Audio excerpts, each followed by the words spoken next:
नमस्कार। राज्यसभा टीवी के खास कार्यक्रम आरएस टीवी विशेष में आप सभी का स्वागत है। मैं हूं प्रीति। तमिलनाडु में बारिश लोगों पर कहर बनकर टूटी है। बाढ़ से अस्त व्यस्त जिंदगी अभी पटरी पर नहीं लौट रही है। बीते 3 हफ्तों से हो रही मूसलाधार बारिश ने तमिलनाडु, आंध्र प्रदेश और पुडुचेरी में लोगों का जीना मुहाल कर दिया है।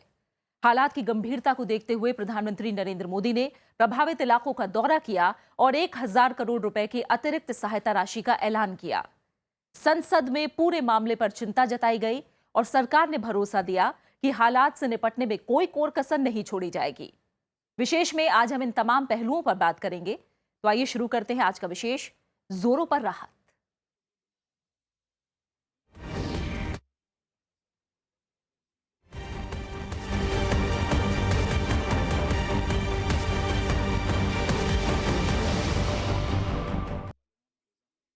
भारत का दक्षिणी राज्य तमिलनाडु इस वक्त भारी संकट का सामना कर रहा है। हालात का अंदाजा इसी से लगाया जा सकता है कि राजधानी चेन्नई में पानी कई फीट ऊपर तक पहुंच गया। हवाई रूट से चेन्नई को देखा जाए तो शहर कम, टापू ज्यादा नजर आ रहा है। लाखों लोग प्रभावित हुए हैं तो 269 लोगों की अब तक मौत हो चुकी है।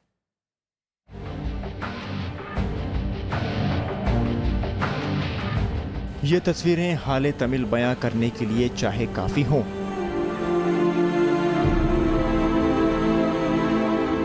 लेकिन दर्द की इंतहा समझना वाकई मुश्किल है। शहरों के शहर पानी में डूब चुके हैं। पानी का स्तर 10-10 फीट तक पहुंच चुका है। सड़कें नदियों में तब्दील हो चुकी हैं, तो नाव ही अब एकमात्र यातायात का साधन बचा है। आंकड़े डरा रहे हैं। पिछले 17 दिनों में तमिलनाडु में 269 लोग अपनी जान गंवा चुके हैं। अभी तक की प्राप्त सूचना के अनुसार इस सीजन में तमिलनाडु में 269 कैजुअलिटीज हुई हैं, ह्यूमन लॉस 269। पौंडीचेरी में भी 2 ह्यूमन लॉस की सूचना प्राप्त हुई है और आंध्र प्रदेश में 54 ह्यूमन लॉस की सूचना प्राप्त हुई है। गुरुवार को बारिश रुकने के कारण पिछले कई दिनों से हो रही मूसलाधार बारिश से परेशान लोगों ने कुछ राहत की सांस तो ली है, लेकिन चेन्नई के बाहरी हिस्से में मौजूद चेम्बराबक्कम झील से बुधवार रात भारी मात्रा में पानी छोड़े जाने के कारण शहर के नए इलाकों में बाढ़ आ गई है। साथ ही मौसम विभाग का अनुमान है कि अगले 4 दिनों में और बारिश की संभावना है। रेलवे स्टेशन और रनवे पर पानी भरा होने की वजह से 6 दिसंबर तक चेन्नई अंतर्राष्ट्रीय हवाई अड्डे को बंद कर दिया गया है, जबकि 40 से ज्यादा ट्रेनें रद्द कर दी गई हैं। 50 लाख के करीब लोग प्रभावित हुए हैं, जबकि हजारों यात्री फंसे हुए हैं। बस से थोड़ा दूर आए, उसके बाद पैदल आए हैं। कम से कम 6-7 किलोमीटर पानी आए हैं यहाँ पर, तो रुक चुके हैं। अभी काम में नहीं लगे हैं, अभी जाएंगे सुबह। बस अभी नहीं रहा यहाँ से। अभी सारा ट्रेन कैंसिल, फ्लाइट्स कैंसिल, और हम लोग चेन्नई सेंट्रल जा भी नहीं सकते क्योंकि पानी भर गया है, ब्रिज ओवरफ्लो गया। तो अभी सुबह तक हमें यहीं पे रहना पड़ेगा। For the last 24 hours, heavy rain there. If we compare last week, it is so much rain then. Then here come so much flood comes there. Every house is gone in the water. So everybody is staying in Aranda. Waterlogging everywhere. If you see from this side to that side to this side, everywhere it is water. People are finding it very difficult to find a shop to buy groceries. Everything is closed. From last night, no power. It's very difficult. There is no current here. There is no food, no milk also. There is very a big crisis here. And the rescue team from the morning they are telling they are coming by 4 o'clock, but none of their have not returned here. And the Kuvam river nearby here is got opened and a lot of water here. Chennai के साथ साथ तिरुवल्लुर और कांचीपुरम में भी हालात नाजुक बने हुए हैं। दूध और सब्जियों जैसी अन्य आवश्यक वस्तुओं की आपूर्ति बाधित हुई है, जिसकी वजह से कई इलाकों में महंगे दामों में बिक्री की खबरें भी आ रही हैं। दक्षिण चेन्नई में पानी का बहाव बेहद तेज है, लिहाजा इस इलाके में ज्यादा लोगों के फंसे होने की संभावना है। 35 से भी ज्यादा तालाब खतरे के निशान से ऊपर बह रहे हैं। यही वजह है कि अतिरिक्त पानी चेन्नई शहर के भीतर बहकर आ रहा है। चेन्नई नगर निगम के मुताबिक कोई भी नाला इतनी भारी बारिश में काम नहीं कर सकता। सभी स्कूल, कॉलेज और दफ्तर पूरी तरह बंद हैं। सभी परीक्षाओं के रद्द होने का ऐलान कर दिया गया है। मोबाइल सेवा 40% तक ठप बताई जा रही है और ऐसे हालातों को देखते हुए BSNL, एयरटेल, वोडाफोन समेत सभी टेलीकॉम कंपनियां ग्राहकों को मुफ्त टॉक टाइम की सुविधा दे रही हैं। Bureau report, Rajya Sabha TV. Tamil Nadu में युद्ध स्तर पर बचाव कार्य जारी है। राज्य सरकार के साथ साथ सेना, नेवी और एयरफोर्स की मदद ली जा रही है। केंद्र सरकार ने शुरुआत में आर्थिक मदद का भी ऐलान कर दिया है, जबकि प्रधानमंत्री नरेंद्र मोदी ने प्रभावित इलाकों का हवाई रूट से खुद जायजा लिया। गुरुवार को प्रधानमंत्री नरेंद्र मोदी और मुख्यमंत्री जयललिता ने तमिलनाडु के बाढ़ प्रभावित इलाकों का हवाई सर्वेक्षण किया। प्रधानमंत्री ने प्रभावित इलाकों के दौरे के बाद 1000 करोड़ रुपए की अतिरिक्त आर्थिक मदद का ऐलान किया है। Directed that rupees 1000 crore be released immediately by the government of India to Tamil Nadu for immediate relief. This is over and above the rupees 940 crore which was released earlier. इससे पहले गृह मंत्री राजनाथ सिंह ने गुरुवार को लोकसभा में बताया कि एनडीआरएफ की 14 टीमों को तैनात कर दिया गया है। नेवी की 12 नावों को बचाव कार्य में लगा दिया गया है और 155 सैनिक पीड़ितों की मदद में जुट गए हैं। राजनाथ सिंह ने संसद को बताया कि राज्य ने 8,481 करोड़ की केंद्र से मदद मांगी है, जबकि केंद्र ने तकरीबन 940 करोड़ रुपए की शुरुआती मदद दे दी है। 24 अक्टूबर 2015 को तमिलनाडु राज्य सरकार से 8,481 करोड़ रुपए की वित्तीय सहायता के लिए मेमोरेंडम प्राप्त हुआ है। तत्काल राहत के रूप में माननीय प्रधानमंत्री महोदय ने 940.92 करोड़ रुपए की सहायता कर दी है। इस धनराशि को रिलीज कर दिया गया है। राज्य सरकार के साथ साथ एनडीआरएफ, सेना और नौसेना इस वक्त युद्ध स्तर पर बचाव कार्य में जुटी हुई है। नौसेना का INS ऐरावत भी पूरी टीम के साथ चेन्नई पहुंच गया है। डॉक्टरों, दवाइयों के अलावा जहाज पर 20 गोताखोर और 15 नावें भी हैं। सेना की 4 अतिरिक्त टुकड़ियां बेंगलुरु से चेन्नई पहुंच गई हैं। भारतीय वायुसेना के C-17 कल रात से ही पूरी रात फ्लाइंग करते रहे हैं और कुछ टीम एनडीआरएफ की, कुछ टीम दिल्ली से, कुछ टीम भुवनेश्वर से वो आरकोडम तक लेके गए हैं। चेन्नई में 1 दिसंबर से 2 दिसंबर के दौरान 24 घंटे में 330 मिलीलीटर बारिश दर्ज की गई, जो बीते 100 साल में सबसे ज्यादा है। मौसम विभाग ने कहा है कि अगले 48 घंटे में भारी बारिश की संभावना बरकरार है। चूंकि अभी सिस्टम बरकरार है, अभी सौभाग्यवश ज्यादा बारिश जो हो रही है वो समुद्र के ऊपर है, तट तक ही सीमित है। अभी भी लगभग वैसी ही संभावना है, लेकिन आगामी 48 घंटे बारिश रहने की संभावना है। चेन्नई और आसपास के इलाकों में बाढ़ प्रभावित घरों से 50,000 से ज्यादा लोगों को सुरक्षित बचा लिया गया है। एसोचैम ने हालिया बारिश से तमिलनाडु में अब तक 15,000 करोड़ का नुकसान आंका है। हालांकि मौसम विभाग की चेतावनी के बाद आने वाला वक्त भी चुनौतियों से भरा लग रहा है, लिहाजा नुकसान में इजाफा होना काफी हद तक संभव है। Bureau report, Rajya Sabha TV. Tamil Nadu के साथ साथ आंध्र प्रदेश और पुडुचेरी में भी भारी बारिश ने पूरे देश को चिंता में डाल दिया है। राज्यसभा में बुधवार को इस पर अल्पकालिक चर्चा हुई। एक स्वर में सभी सांसद ने तमिलनाडु की तकलीफ में साथ खड़े दिखाई दिए। सांसदों ने मांग की कि पीड़ित राज्यों को तत्काल आर्थिक मदद मुहैया कराई जाए ताकि हालात पर जल्द से जल्द काबू पाने में मदद मिले। डीएमके सांसद कनिमोझी ने इसे राष्ट्रीय आपदा घोषित करने की मांग की। राज्यसभा में अल्पकालिक चर्चा की शुरुआत डीएमके सांसद कनिमोझी ने की। उन्होंने तमिलनाडु के विकराल हालात को सदन के सामने रखा और कहा कि बाढ़ जैसी स्थिति बनने के बाद समूचे तमिलनाडु का जनजीवन बुरी तरह अस्त व्यस्त हो गया है। कनिमोझी ने सभी राजनीतिक दलों से अपील की कि राजनीतिक लाइन से हटकर तमिलनाडु में राहत और पुनर्वास में वो मदद करें। उन्होंने हालात की भयावहता को देखते हुए इसे राष्ट्रीय आपदा घोषित करने की मांग की। by all the MPs, I think this has to be declared as a national disaster and all relief, rescue and rehabilitation measures should be taken at the earliest. The state government's initial announcement of 500 crores towards relief and rehabilitation has not been sufficient, looking at the damages that have been caused by the recent floods. BJP सांसद बासवराज पाटिल ने सरकार को सलाह दी कि हालात से निपटने के लिए उद्योगपतियों और आम लोगों की मदद लेनी चाहिए।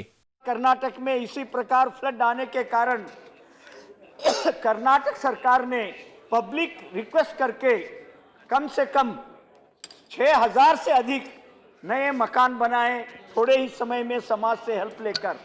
उसी प्रकार तमिलनाडु गवर्नमेंट के द्वारा सार्वजनिक अपील होकर एक बड़ी मात्रा में उनका जिंदगी फिर से सुंदर ढंग से चालू होने के लिए जो भी काम करना चाहिए, जिसमें सभी इंडस्ट्रियलिस्ट, उद्योगपति, इन सब लोगों को विनती करेंगे तो वो निश्चित सरकार के सहाय में आएंगे। इस दिशा में भी सरकार सोचे।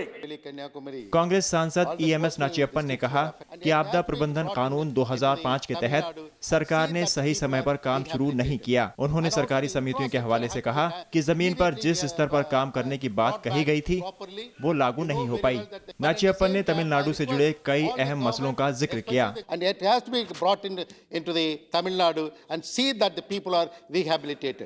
And also the infrastructure have to be immediately brought back properly. You know very well that the military is very much equipped to put the temporary bridges. सांसदों ने भारी बारिश समेत ऐसे तमाम आपदाओं से निपटने के लिए राज्य और जिला स्तर पर आपदा प्रबंधन को ज्यादा मजबूत बनाने का सुझाव दिया। तृणमूल कांग्रेस सांसद डेरेक ओब्रायन ने एनडीआरएफ को ज्यादा धन आवंटित करने सहित कई सुझाव दिए। So the suggestions we have first, sir. The chain of command, since the Minister of State for Home is here, the National Disaster Response Force is under the administration of the National Disaster Management Authority, but also reports directly to the Home Ministry. This is a complicated process. We suggest to make it more efficient, you have changed the style of reporting. State level पर, district level पर इस तरह का coordination disaster management का होना चाहिए कि कोई भी देश का जिला उन संसाधनों से वंचित नहीं होना चाहिए जो मदद के काम के लिए आवश्यक होते हैं। Central government, being the government of the entire country, must share the responsibility with the respective state governments. That is where we request the central government must be liberal and realistic to extend its financial support to the state governments. AIADMK के सांसद ए नवनीत कृष्णन ने हालात से निपटने के लिए तमिलनाडु सरकार के कदमों का जिक्र किया। उन्होंने कहा कि राज्य सरकार अपने बूते जिंदगी को पटरी पर नहीं ला पाएगी। जवाब में केंद्र सरकार ने पीड़ित राज्यों को हर मदद का भरोसा दिलाया। तमिलनाडु राज्य सरकार से 8,481 करोड़ रुपए की वित्तीय सहायता के लिए मेमोरेंडम हमें प्राप्त हो गया है। भारत सरकार की इंटर मिनिस्ट्रियल सेंट्रल टीम ने 25 से 29 नवंबर 2015 तक राज्य का भ्रमण करके क्या क्षति हुई है इसका असेसमेंट किया है। एक सप्ताह के भीतर यह टीम अपनी रिपोर्ट भेज देगी, जिस पर नेशनल एग्जीक्यूटिव कमेटी विचार करने के बाद हाई लेवल कमेटी के समक्ष आएगा, जिसका चेयरमैन स्वयं मैं हूं, और उस पर हाई लेवल कमेटी अंततोगत्वा फाइनल डिसीजन लेगी। केंद्र सरकार पहले ही राज्य के लिए 939 करोड़ रुपए की राशि आवंटित कर चुकी है। हालांकि राज्य की मुख्यमंत्री जयललिता ने केंद्र सरकार से 8500 करोड़ रुपए के नुकसान का हवाला देते हुए तत्काल 2000 करोड़ रुपए जारी करने की मांग की थी। Bureau report, Rajya Sabha TV. Tamil Nadu में भारी बारिश से जीवन अस्त व्यस्त है। बारिश थमने का नाम नहीं ले रही है और चारों तरफ बाढ़ जैसा माहौल बन गया है। हालात इतने विकराल हैं कि पूरे देश में लोग परेशान हैं। लेकिन इस बारिश ने कई लोगों के जहन में यह भी सवाल पैदा किया है कि आखिरकार नवंबर दिसंबर में इतनी बारिश हो क्यों रही है। आइए जानते हैं तमिलनाडु में हो रही बारिश के कारण।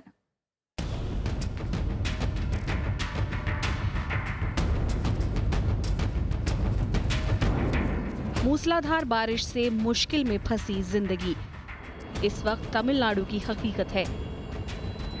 अक्टूबर की आखिर से बारिश का जो सिलसिला शुरू हुआ वो थमने का नाम नहीं ले रहा। उत्तर भारत के लोग हैरत में हैं कि इस मौसम में इतनी ज्यादा बारिश क्यों हो रही है। लेकिन तमिलनाडु के लिए नवंबर दिसंबर में बारिश आम है। फर्क सिर्फ ये है कि इस बार बारिश ने सारी हदें पार कर दी हैं और बाढ़ जैसे हालात बन गए हैं। तमिलनाडु के लिए यही मौसम मानसून का होता है, यानी जब उत्तर भारत में मानसून खत्म होने लगता है तो तमिलनाडु में इसकी दस्तक पड़ती है। इसे उत्तर पूर्वी मानसून कहते हैं। सितंबर के बाद उत्तर भारत की जमीन तेजी से ठंडी होती है, लेकिन इसकी तुलना में समुद्र का तापमान ज्यादा गर्म रहता है। इससे उत्तर भारत की ठंडी जमीन के ऊपर हवा का दबाव जब बढ़ने लगता है तो धीरे धीरे हवा का रुख बंगाल की खाड़ी होते हुए हिंद महासागर की तरफ मुड़ जाता है। इस प्रक्रिया में हवा जब बंगाल की खाड़ी तक पहुंचती है तो वहां बहुत सारी नमी हवा में घुल जाती है और भारी हवा नमी को समेटे लंबा सफर नहीं कर पाती और नतीजतन तमिलनाडु और आसपास में बारिश की शक्ल अख्तियार कर लेती है। लिहाजा अक्टूबर से लेकर दिसंबर के बीच हर साल इस इलाके में झमाझम बारिश होती है। इसे मानसून का लौटना या फिर उत्तर पूर्व मानसून कहते हैं। नॉर्थ ईस्ट मानसून आता है अक्टूबर नवंबर के महीने में दक्षिणी भारत में, और तमिलनाडु में सबसे ज़्यादा बारिश होती है इस नॉर्थ ईस्ट मानसून से, क्योंकि बंगाल खाड़ी की हवाएं सीधे तमिलनाडु में पहुंचती हैं और भारी बारिश करती हैं। इस साल का हमने अनुमान अक्टूबर में लगाया था कि नॉर्थ ईस्ट मानसून की जो बारिश है वो सामान्य से बहुत ज़्यादा रहने वाली है, और उसी के अनुरूप हम देख रहे हैं कि काफ़ी ज़्यादा बारिश इस बार साउथ इंडिया में हो रही है। तमिलनाडु में आधी से ज्यादा बारिश इसी मौसम में होती है, लेकिन इस बार मंजर कुछ अलग है। हर साल की तरह बारिश शुरू तो हुई, लेकिन समय के साथ इसका सिलसिला लगातार बढ़ता गया। तमिलनाडु, पुदुचेरी और आसपास के इलाकों में ये कहर बनकर टूटी। बारिश की इस खतरनाक शक्ल के पीछे इस बार एक और कहानी जुड़ गई है। कुछ दिनों पहले पुदुचेरी के पास समंदर में कम दबाव का क्षेत्र बना और धीरे धीरे एक छोटे चक्रवात की शक्ल में तब्दील हो गया। नतीजा ये हुआ कि उत्तर पूर्व मानसून के साथ मिलकर इस चक्रवात ने लोगों का जीना दूभर कर दिया। आलम यह है कि हर साल जिस बारिश के इंतजार में लोग टकटकी बांधे रहते हैं, इस बार वही बारिश आफत बन गई। ये जो बारिश का जो हैवी रेनफॉल का स्पेल आया है, ये एक तो डीप डिप्रेशन था जो चेन्नई के पास जस्ट पुडुचेरी के आसपास क्रॉस किया था 9 नवंबर को, और उसके बाद इमीडिएटली बाद 2-3 दिन बाद एक और नया well mark low pressure area बन के आया, वो भी चेन्नई तट को टच करता हुआ आंध्र प्रदेश की तरफ गया। इन दो सिस्टम की वजह से ही तमिलनाडु में भारी से बहुत भारी बारिश हुई है। आमतौर पर उत्तर भारत में जब मानसून चल रहा होता है तो दक्षिण भारत के पूर्वी तटों पर कम बारिश होती है, यानी जब दिल्ली और आसपास में झमाझम बारिश होती है तो तमिलनाडु में हल्की बूंदाबांदी होती है। लेकिन उत्तर का मानसून सितंबर के बाद लौटकर तमिलनाडु पहुंच जाता है। मौसम वैज्ञानिकों के मुताबिक तमिलनाडु की मौजूदा बारिश बेमौसम नहीं है। चक्रवाती तूफान के मिलने के कारण इसकी मात्रा बढ़ गई और अब आसमान के अलावा जमीन भी पानी से लबालब है। Bureau report, Rajya Sabha TV. दक्षिण भारत में हो रही मूसलाधार बारिश ने सबको चिंता में डाल दिया है। उत्तर पूर्व मानसून के इस गुस्सैल तेवर को लेकर मौसम वैज्ञानिक भी चिंतित हैं। हालांकि मानसून के हालात में बीते कुछ वर्षों से लगातार बदलाव देखा गया। पर्यावरणविद ये शक जाहिर कर रहे हैं कि जलवायु परिवर्तन के साथ इसका गहरा रिश्ता है।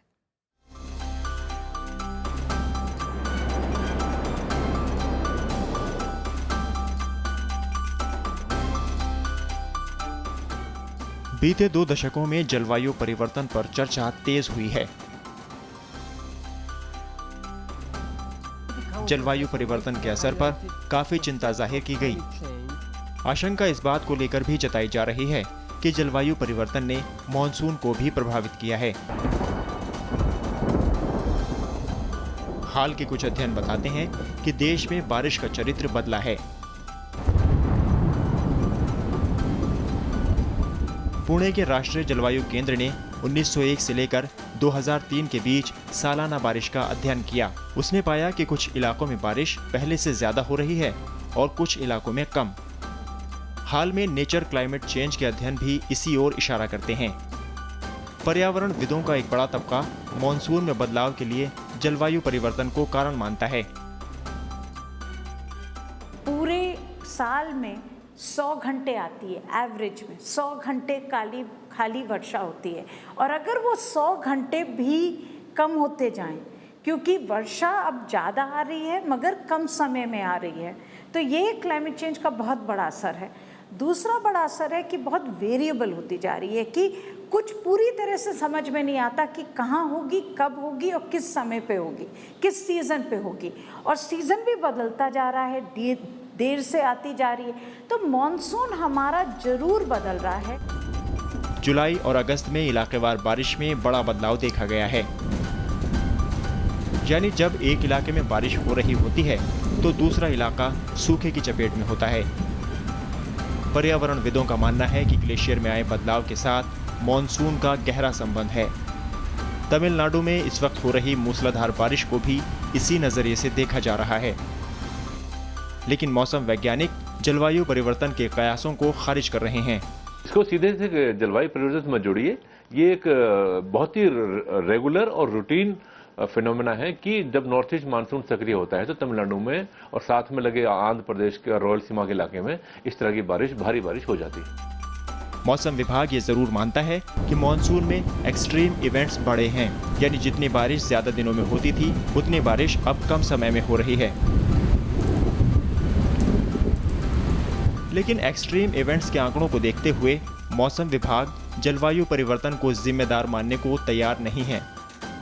वहीं पर्यावरणविद इस बात पर जोर दे रहे हैं कि मॉनसून के चरित्र में आए इस बदलाव के पीछे जलवायु परिवर्तन एक बड़ी वजह है। अनु दीवान के साथ bureau report, Rajya Sabha TV. Tamil Nadu, Andhra Pradesh में भारी बारिश के कहर से जनजीवन पूरी तरह से बदहाल हो चुका है। बाढ़ का पानी उतरने के बाद जनजीवन को पटरी पर लाना एक बड़ी चुनौती होगी। उस पर महामारी के खतरों से लोगों को बचाना भी होगा। कुल मिलाकर देखें तो बारिश थमने के बाद ऐसी कई चुनौतियां होंगी जिनसे जूझना पड़ेगा। देखिए खास रिपोर्ट। लौटता मानसून इस बार दक्षिण के तटीय राज्यों तमिलनाडु, आंध्र प्रदेश और पुदुचेरी पर कहर बनकर टूटा। दर उजड़े, दया डूबे। कई इलाके अब भी जलमग्न हैं। मौसम विभाग की माने तो अभी तटीय राज्यों पर बारिश का खतरा नहीं टला है, यानी अगर बारिश ऐसी ही होती रही तब हालात और भी बदतर हो सकते हैं। कई इलाके पानी में डूबे हैं। लबालब भरी झीलों और बांधों में दरारों की वजह से कई लोग अपने घरों को छोड़ने पर मजबूर हुए हैं। मीलों तक सिर्फ पानी ही पानी नजर आ रहा है। घरों की छतों पर लोग आसमान की ओर टकटकी लगाए सेना से मिलने वाली राहत सामग्री का इंतजार कर रहे हैं। जो बारिश का 6 घंटे में जो अमाउंट्स हैं वो करीब 4-5 सेंटीमीटर है और जो क्षेत्र है वो पुदुचेरी से लेकर के नागापट्टनम तक का इलाका है। चूंकि ये लो प्रेशर एरिया बन गया है और इसके आगामी 48 घंटे तक बने रहने की संभावना है। तमिलनाडु, आंध्र प्रदेश और पुदुचेरी में बारिश थमने के बाद भी जमा पानी के उतरने में कई दिन लग सकते हैं। ऐसे में महामारियों का संकट भी गहराने लगा है। सामान्य तौर पर पानी जमा होने के कारण मलेरिया, डेंगू, हैजा, चिकुनगुनिया जैसी कई बीमारियां फैल सकती हैं। वहीं पीने से साफ पानी की कमी के चलते पीलिया जैसे रोग भी लोगों की परेशानियों का सबब बन सकते हैं। ऐसे हालात में प्रशासन को अभी से ही मुस्तैदी दिखानी होगी। जिन इलाकों में पानी कई दिनों से जमा हो रहा है वहां के लोगों को एहतियातन सावधानी बरतने के लिए जागरूक करना होगा। भारी बारिश के चलते कई घर बुरी तरह क्षतिग्रस्त हो गए हैं। ऐसे में राहत बचाव के साथ साथ लोगों के पुनर्वास की भी एक बड़ी चुनौती होगी। कई इलाकों में खाने पीने के सामान ऊंचे दामों पर मिल रहे हैं। इन इलाकों में लोगों को खाने पीने की चीजें मुहैया करानी होंगी। कुदरत के इस कहर में अपनों को खोने वाले लोग त्रासदी के दौर से गुजर रहे हैं। ऐसे पीड़ित परिवारों के जख्मों को भरने के लिए प्रशासन और सरकार को आगे आना होगा। कुल मिलाकर देखें तो कुदरत की मार से जूझते तटीय राज्यों में बारिश थमने के बाद भी हालात सामान्य होने में काफी वक्त लग सकता है। अमिताभ अरुण दुबे, राज्यसभा टीवी।